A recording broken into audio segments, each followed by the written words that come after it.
guys, and welcome back to my channel. I have been tagged in a buying habits book tag by Leafy Reads, who I will tag below. My light has died, guys, so we are dealing with the overhead lights and we've got the blinds open as well. So we're just going to have a little cozy chat, you and I, talk about our buying habits, out in ourselves basically. But let's get into it. I love a good tag. What do you like about buying books? Okay, there's so many things. The endorphins it gives me, like buying books and reading books are two totally different hobbies, but the endorphins that it actually gives me to buy a book, I get so fucking happy. I love holding a physical book. I love seeing like the covers in person, obviously any like spreads, like sprayed edges or anything like that.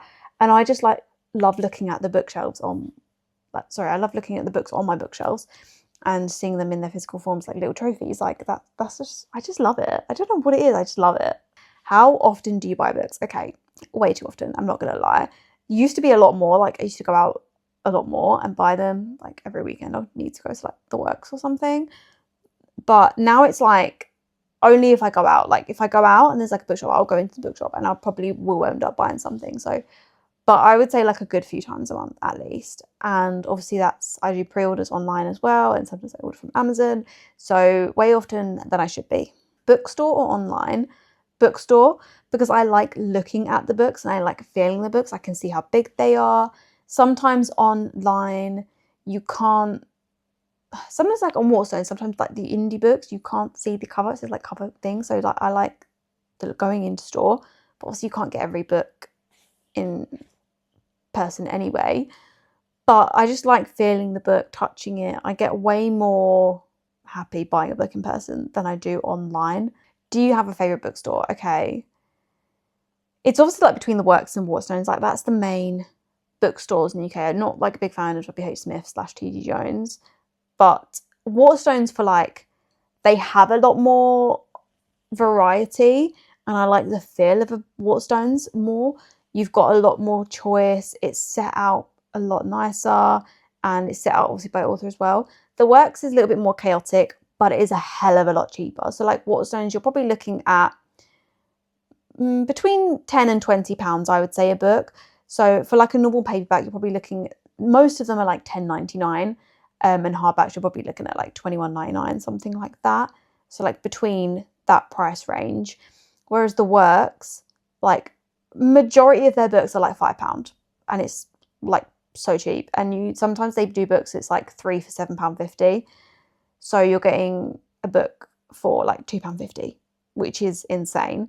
So they have like really good deals, but they don't have every book. So they don't have like a lot of variety, but they do the Works exclusive. So you can get a lot of like sprayed edges and stuff that are exclusive to the Works. And I feel like they're doing that a lot more now.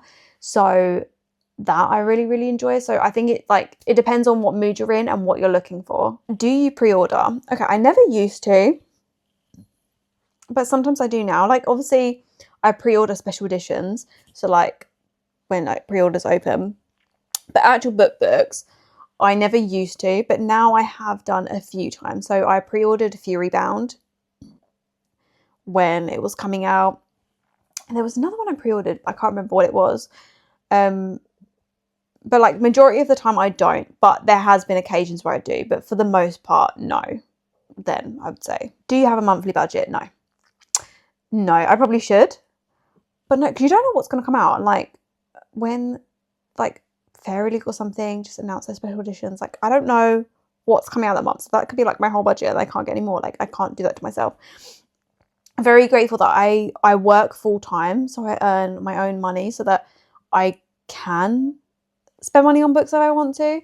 It's the same as like when people go out for dinner a lot, they have takeaways, they have other hobbies, they spend it on that, and I just spend it on books. Book buying ban, is it for you? No, it doesn't work. I could put myself on a book buying ban, but then I'm also like, it's my money, and if I want to buy that book, I am going to buy that book. Like book bans just wouldn't work with me. Like I would tell myself on a book buying ban, but then I see a book I want and I would just buy it. So there's no point in even trying to convince myself that I'm on a book buying ban, because it wouldn't work. Like, let's be real. How long is your book wish list? Way too long. I spoke about this in another video. I think my Goodreads TBR is like 2,500. Like, it is a lot. I see books and I'm like, okay, that sounds amazing. I need to read that. I need to read that. But in reality, it's like, actually, when I think about it, it's actually really, really sad. I would not be able to read all these books because, like, I read 239 last year.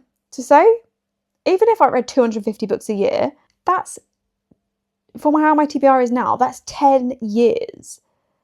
When in reality, it's not going to be, because I'm not going to be able to read 250 books a year. And then some years it's going to be like crazy. Life is going to get busy. I'm going to have kids eventually. So I'm like, that's more than 10 years now. So like, it just makes me really, really sad that in reality, I'm not actually going to get to read all the books I want to read. And finally, 3 books that I wish I owned right now. Okay, that's actually really hard because, like I said, most of the time I buy the book that I like. Does it have to be books that are already out? Like, can it be books that are not out yet? I'm going to go with, like, it doesn't have to be out. So I'm going to go Cursed City by Kate Golden. I read Half City this month. Is it this month? No, last month, I think, sorry. Last month. And it was a 4.25. Like, it wasn't like the best book I've ever read, but I want to know what happens. And I wish I owned that book right now. I wish it was out right now and in my hand and I could read it. That's number 1. Number 2, like I said, guys, listen, I'm obviously picking ones that aren't out yet, but Grim Tidings.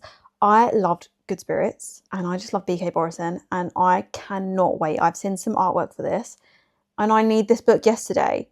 Like, can I have an arc of this, please? Like, I need it. Please, B.K. Borison, I love you so much. And then I'm going to go for ones that actually are out. So Drive by Kate Stewart. I have heard such good things about this. This is like a love triangle and I wish I don't own this. I wish I owned this so I could actually read it.